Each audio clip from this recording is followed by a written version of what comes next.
Alhamdulillahi rabbil alamin.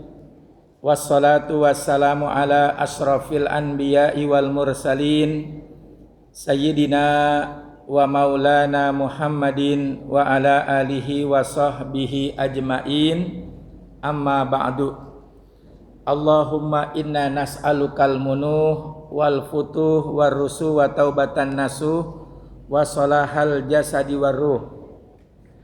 Al-Fatihah bil qabul wa tamami kulli su'li wa ma'mul wa salahi sya'nil zahiran wa batinan fid dini wad dunya wal akhirah dafi'atan li kulli syarr jalibatan li kulli khairin lana wa li ahbabina wa li walidina wa masayikhina fid dini ma'al lutfi wal afiyah wa ala niyati annallaha yunawwiru qulubana wa qawalibana ma'al huda wat tuqa wal afafi wal mauti ala dinil islam wal iman bila mihnatin wal amtihan bihaqi sayyidi waladi adnan walikulli niyatin salihah wa ila hadratin nabiyil mustafa sayyidina muhammadin sallallahu alaihi wa alihi wa sallama. Al-Fatihah. A'udzu billahi minasyaitonir rajim. Bismillahirrahmanirrahim. Alhamdulillahi rabbil alamin. Ar-Rahmanir Rahim Maliki Yaumiddin. Iyyaka na'budu wa iyyaka nasta'in. Ihdinas siratal mustaqim. Siratal ladzina an'amta 'alaihim ghairil maghdubi 'alaihim waladdallin. Amin. Al-Mukarramun yang saya muliakan, segenap para asatidz, para hujjaj, para orang tua, para pini sepuh, wabil khusus ketua dan pengurus Masjid Al-Muttaqin, semua jamaah salat subuh, walaupun tidak disebutkan namanya satu persatu, insyaallah kita selalu dimuliakan Allah Subhanahu wa taala.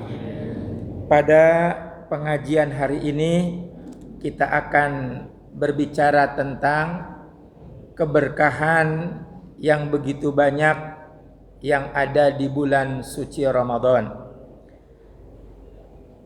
Saya akan bacakan beberapa hadis dari baginda Rasulullah sallallahu alaihi wasallam tentang kemuliaan Ramadan dan orang-orang yang berpuasa di bulan suci Ramadan.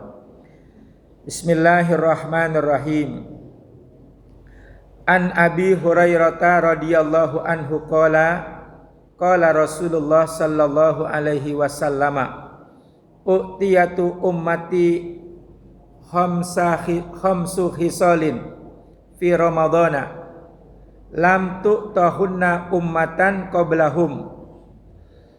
Dari Abu Hurairah, semoga Allah meridhoinya, beliau berkata bahwa sesungguhnya Rasulullah sallallahu alaihi wasallam bersabda,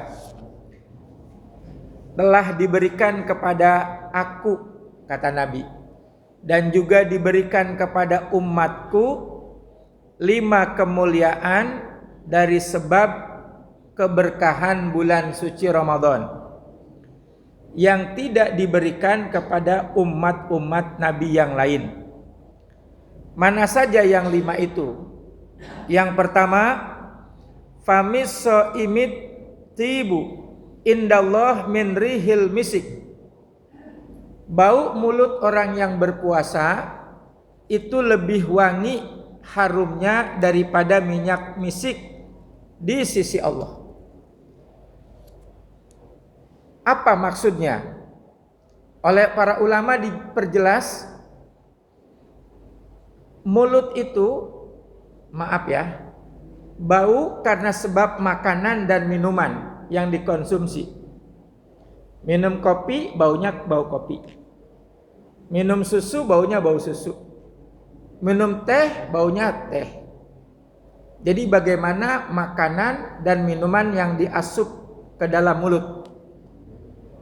Tetapi ada lagi makna yang lain, bahwa bau mulut orang yang berpuasa lebih wangi daripada minyak misik, karena dipastikan orang-orang yang berpuasa di bulan Ramadan mulutnya, lisannya selalu diisi dengan kalimat-kalimat yang mulia. Dia sempatkan waktu membaca Al-Quran, dia sempatkan waktu membaca sholawat, dia sempatkan waktu membaca zikir, membaca tasbih, membaca tahmid, membaca takbir, membaca istighfar, membaca doa, membaca kalimat-kalimat thayyibah.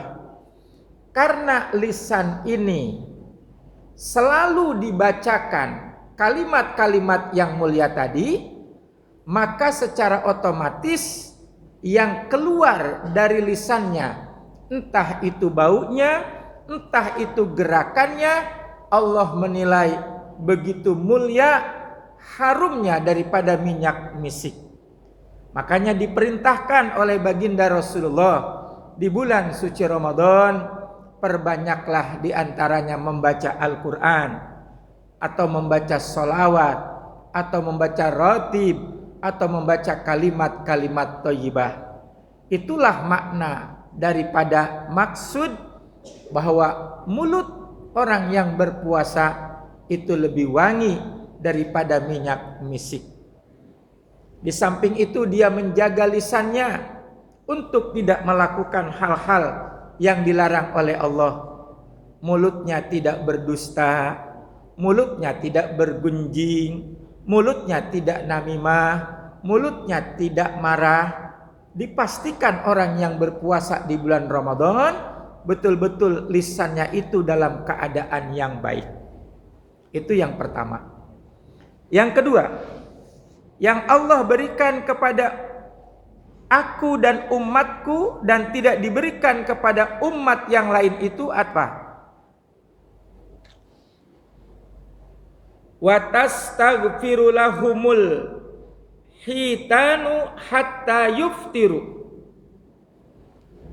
Seluruh makhluk-makhluk yang ada di muka bumi memohonkan ampunan kepada orang-orang yang berpuasa di bulan suci Ramadan. Makhluk yang dimaksud di luar manusia, malaikatnya, jinnya, tumbuh-tumbuhannya, hewan-hewannya, yang di darat, yang udara, yang di lautan, lebih-lebih ikan-ikannya yang ada di lautan. Semua mendoakan doa ampunan kepada orang-orang yang berpuasa. Makanya salah satu nikmat terbesar yang Allah anugerahi kepada umat Rasulullah yang berpuasa di bulan suci Ramadan, nikmat itu tidak lain adalah rahmat dan ampunan. Makanya kalau kita sholat tarawih, Bilal itu setiap jeda 2 rakaat, baik yang 23 sholatnya maupun yang 11, ada kalimat seperti ini. Fadlam minallahi ta'ala wa ni'mah. Artinya apa tuh? Fadlan, nikmat karunia Allah yang amat besar yang diberikan kepada manusia, maghfiratun wa rahmah, ampunan Allah dan kasih sayang Allah. Fadlam minallahi ta'ala wa ni'mah, kita jawab bareng-bareng, wa maghfiratum, dan seterusnya. Nah, jawaban itu kita perkuat bahwa bagi kami bersyukur atas nama Allah dianugerahi Ramadan yang di dalamnya ada rahmat dan ampunan. Rahmat itu kasih sayang. Apalagi sekarang kita masih berada di 10 awal bulan suci Ramadan. Ini puasa hari Minggu, hari Ahad, ini hari Sabtu. 6 apa 7 nih? 7. Pengennya sih 29 ya. Biar cepat-cepat pulang kampung ya. Alhamdulillah kita masih berada di minggu 10 pertama di bulan Ramadan, yang oleh Rasulullah disebutkan 10 pertama itu turunnya rahmat kasih sayang Allah, 10 kedua ampunan Allah, 10 ketiga itkum minan nar, pembebasan dari api neraka. Cuma maaf nih, jangan dimaknainya kaku. Oh berarti kalau 1 tanggal 10 cuma kasih sayang doang yang turun. Nanti 11, 20 cuma ampunan. Enggak begitu. Seluruh bulan Ramadan di situ kasih sayang Allah, di situ ampunan Allah, di situ itkum minan nar, pembebasan dari api neraka. Jadi semuanya ada dari hari pertama sampai hari terakhir, tiga-tiganya bergabung. Dipisah oleh Rasulullah, tujuannya adalah memudahkan kita memaknai setiap pergantian hari di bulan Ramadan. Berarti sekarang masa turunnya kasih sayang Allah. Pesan moralnya apa? Orang yang berpuasa, perbanyaklah hidup berkasih sayang kepada sesama. Rahmah itu artinya kasih sayang. Wa rabbukal ghafuru dzurrahmah. Di ayat yang lain beda dikit.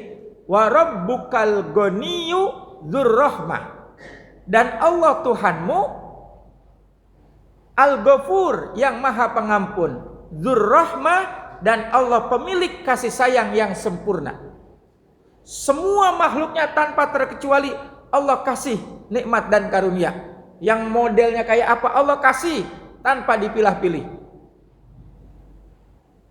Wa rabbukal ghaniyyu dzurrahmah, dan Allah Tuhanmu Al-Ghani yang maha kaya, yang maha memberikan kebutuhan tiap hambanya tanpa terkecuali, yang di kota, yang di daerah, yang di pedalaman hutan, yang di pelosok-pelosok sekalipun, sepanjang mereka beragama dan mereka hidup, makhluk Allah limpahkan nikmat dan kasih sayangnya.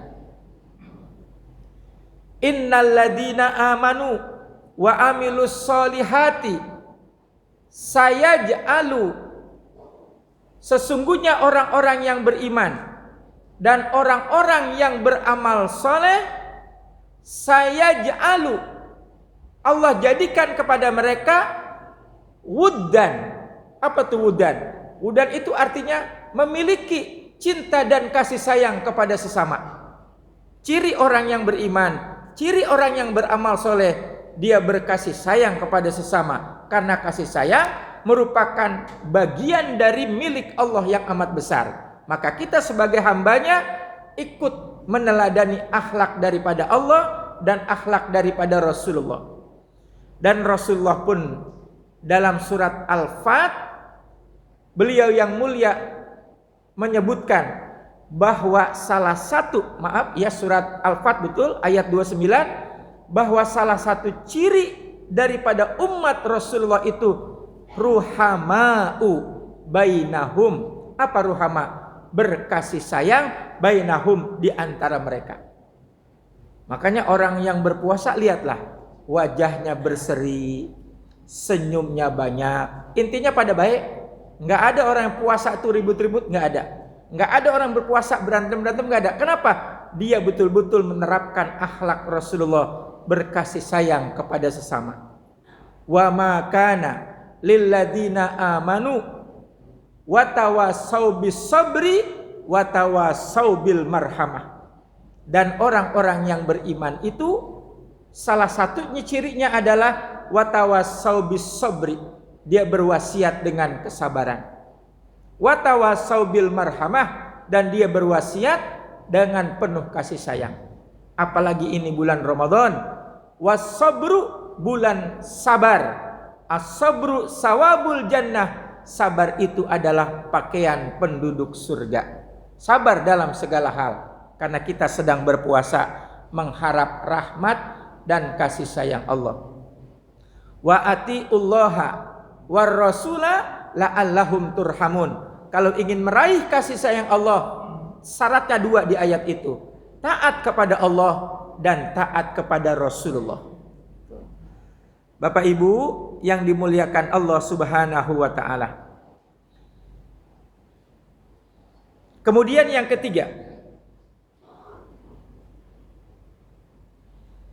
wa yuzayyinullahu azza wa jalla kulla yaumin jannatahu summa yaqulu ya ibadi as-salihuna ayyaqulu anhumul mu'nata wa basiru wa ilaika. Maknanya apa tuh? Allah menghiasi sorga dengan hiasan yang begitu indah dan menawan. Tidak ubahnya ibu ketika akan mengadakan pesta pernikahan salah satu putri atau anak ibu. Itu rumah dihias. Dihiasnya nggak sendiri, panggil tuh yang tukang rias satu paket. Tendanya di situ, kembangnya di situ, segala-galanya di situ. Dihias begitu indah. Kemudian Allah berfirman atau berkata kepada surga, hiasilah kamu dengan sebaik-baik hiasan. Karena nanti akan datang orang-orang yang berpuasa di tempat yang mulia ini. Maksudnya apa? Orang yang berpuasa Ramadan, yang Allah terima puasanya itu, tempatnya tidak lain adalah surga. Itu maksudnya. Makanya setiap kita selesai taraweh, doa yang tidak boleh ditinggal kan dua yang kita minta. Asyhadu alla ilaha illallah astaghfirullah nas'alukal jannata wa na'udzubika min sakhatika wan nar.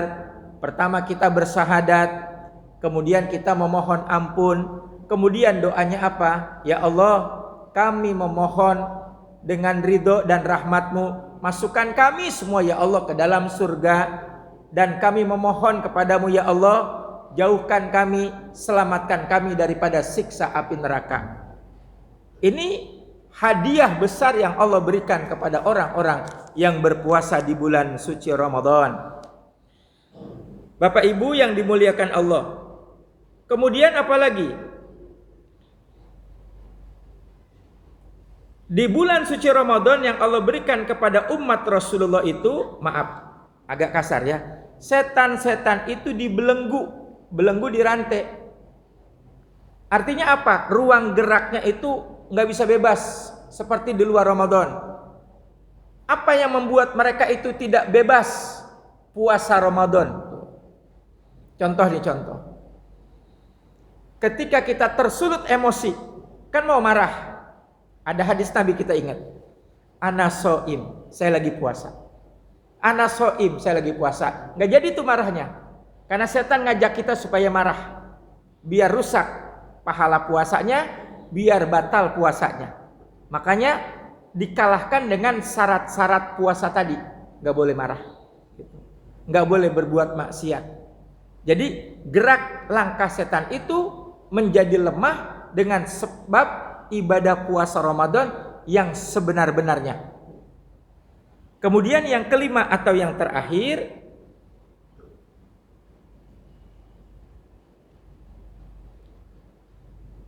wa yaghfiru lahum fi akhiri lailatin. Allah memberikan ampunan yang amat besar kepada orang yang berpuasa Ramadan di akhir malam Ramadan. Jadi kalau malam ini malam terakhir, tadi malam nih tarawih terakhir, hari ini puasa terakhir, semalam Allah sudah mengampuni dosa-dosa kita. Qila ya Rasulullah, sahabat bertanya, ahia lailatul qadri, apakah malam ini malam kemuliaan ya Rasulullah? Qala la, tidak, kata Nabi yang mulia. Walakin al-amilu innama yuwaffa ajrahu idza qada amalahu. Sebagaimana para pekerja, sebagaimana para karyawan, sebagaimana orang yang bekerja ke satu perusahaan diberikan gaji mereka setelah selesai pekerjaannya. Jadi semuanya kita menyandang ampunan dari Allah yang sebesar-besarnya. Dan itu bukan Lailatul Qadar, lain lagi. Nah, saya menyinggung sedikit nih masalah Lailatul Qadar. Sengaja saya bawakan hadisnya. Ini saya ngaji sama ulama besar ya. Di sini disebutin nih malamnya malam keberapa. Bismillahirrahmanirrahim. Wa asa ayyakuna khairan lakum faltamisuha fil asril awakhir. Ini diambil dari kitab yang berjudul Taudihul Adillah yang dikarang oleh Hadratus Syekh Almarhum Al-Maghfurlah Muallim Kiai Haji Syafi'i Hadzami. Ini ulama besar. Sampai dikasih gelar Hadzami. Ini nanti Bapak Ibu biar paham, tambahan dikit ya. Hazami itu bukan nama orang, gelar. Hazami artinya apa? Hazami itu dulu ada seorang perempuan, nenek-nenek, berarti udah tua. Cuma dia punya, setiap dia mengeluarkan kata-kata itu benar. Contoh begini, ketika 3 bulan sebelum terjadi peperangan, si nenek tadi itu dia bisa menebak nih, lawannya berapa besar dia punya pasukan, berapa hebat dia punya persenjataan, itu udah bisa ditebak. Dan itu tebakannya bukan ngarang-ngarang, dan itu benar adanya. Makanya sampai dijuluki Hazami, orang yang tahu akan sesuatu. Kalau Hazami itu ditempelkan, dinisbahkan kepada ulama, contoh sosok ulama yang mengarang ini kitab, Hadratus Syekh Kiai Haji Syafi'i, yang punya pesantren As-Siratus Syafi'iyah, yang dikasih gelar oleh orang-orang alim, sumur yang tak pernah kering, saking luasnya dia punya ilmu. Ketika orang alim ini, ulama ini berbicara tentang fikih, dia adalah ahli fikih yang sebenarnya. Ketika dia bicara tentang tauhid, dia ahli tauhid yang sebenarnya. Ketika bicara tentang tasawuf, dia ahli tasawuf yang sebenarnya. Makanya dikasih gelar Hazami. Nun sewu ya, bagi orang-orang Jakarta, terutama orang-orang Betawi, ada 2 tuh yang disebut mufti. Mufti itu orang yang ahli memberikan fatwa karena kealiman, keluasan ilmu agamanya. Siapa? Yang pertama namanya Habib Muhsin. Itu kitab-kitabnya banyak tuh. Yang Arab Melayu, yang Arab Gundul, yang sudah diterjemahkan. Contohnya kitab Perukunan. Kemudian kitab Sifat 20. Ibu-ibu harus punya tuh. Dulu kita kan waktu masih tinggal di kampung, hafalannya itu Sifat 20. Karena itu ilmu pertama yang harus kita tahu, ilmu tauhid, ilmu makrifat.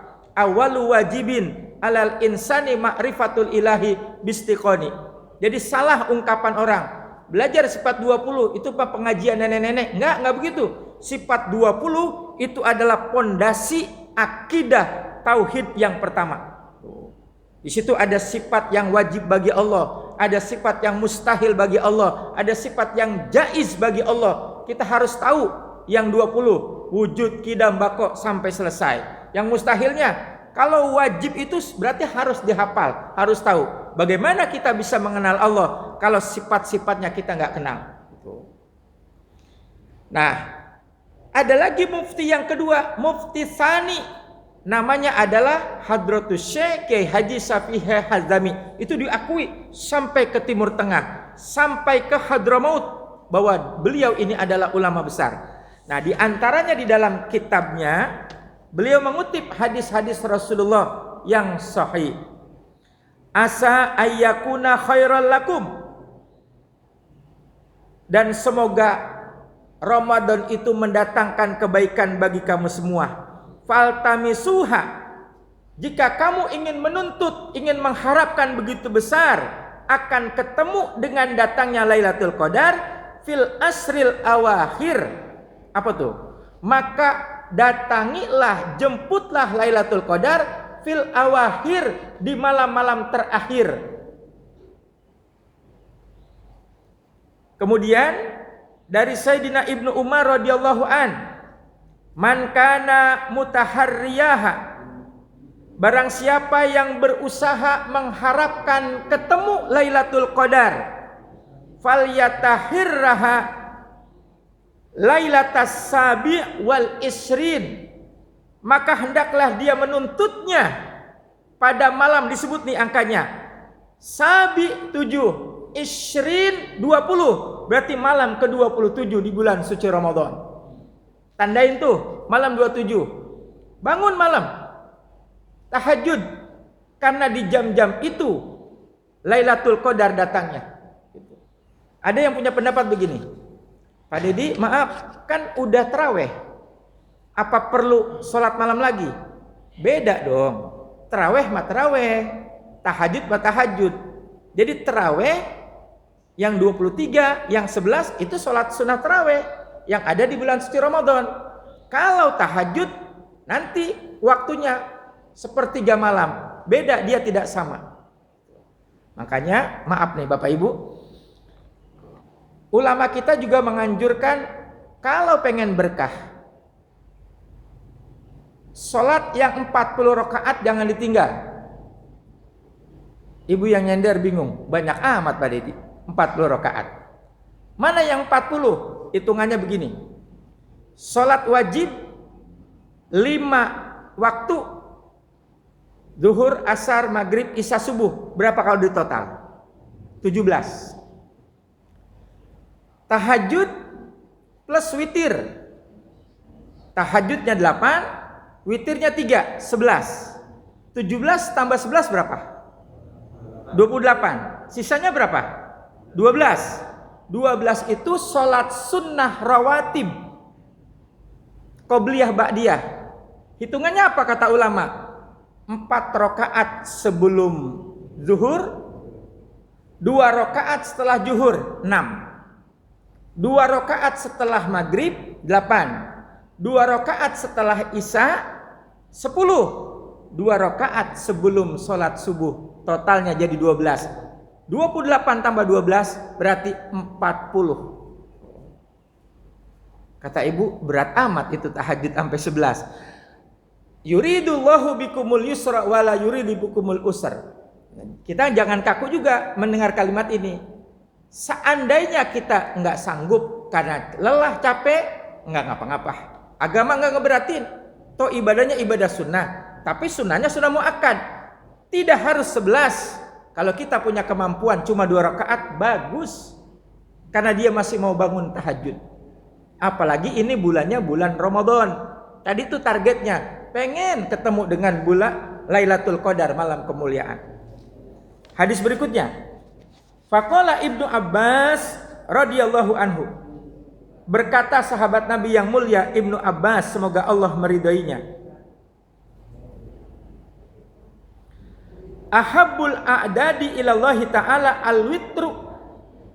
Bilangan-bilangan yang bilangan-bilangan yang Allah paling suka al-witru. Apa witru? Ganjil. Bilangan ganjil. Wa ahabbul witru ilaih as-sab'ah. Dan di antara bilangan angka-angka yang ganjil yang Allah paling suka as-sab'ah, angka 7. Fadzakara samawati sab'a, maka disebutlah 7 lapis langit, wal ardi asab'a, 7 lapis bumi,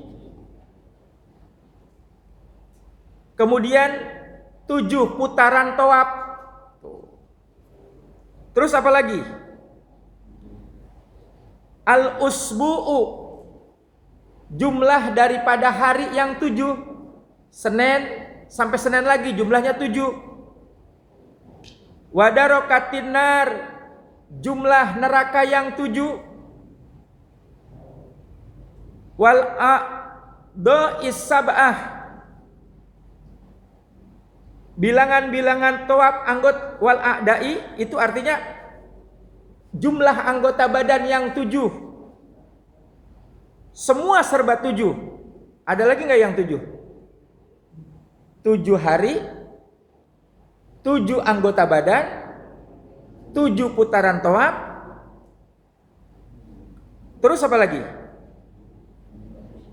7 lapis langit dan bumi. Ada lagi nggak yang 7? 7 jumlah neraka. Bisa nambahin nggak 7 apa lagi? 7 anak-anak ibu, kali yang anaknya 7 ya. 7 ayat dalam Al-Fatihah. 7 lagi tuh. Semua serba 7. Ada lagi yang mau nambahin?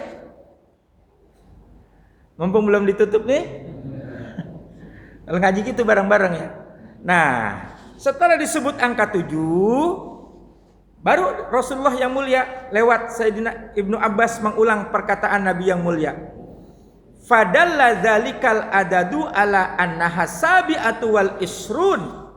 Maka tunjuklah dengan keyakinan bahwa Lailatul Qadar itu adanya di malam ke-27. Tapi Bapak Ibu mendengar hadis-hadis ini juga jangan kaku. Kalau begitu malam 27 aja sembahyangnya. Enggak begitu juga. Jangan. Itu namanya ngakal namanya. Jangan. Tiap malam. Innahu kana li Utsman ibni Abil As faqala. Nah, ini pengalaman orang yang bertemu dengan Lailatul Qadar gitu. Kalau saya nggak berani, emang belum pernah ketemu. Bisanya baca, tapi harus yakin karena ini datang dari orang-orang mulia, orang-orang soleh. Ada sahabat Nabi namanya Utsman bin Abil As radhiyallahu anhu berkata, ini cirinya ya. Kalau ditanya apa cirinya Lailatul Qadar, beliau berkata, innal bahra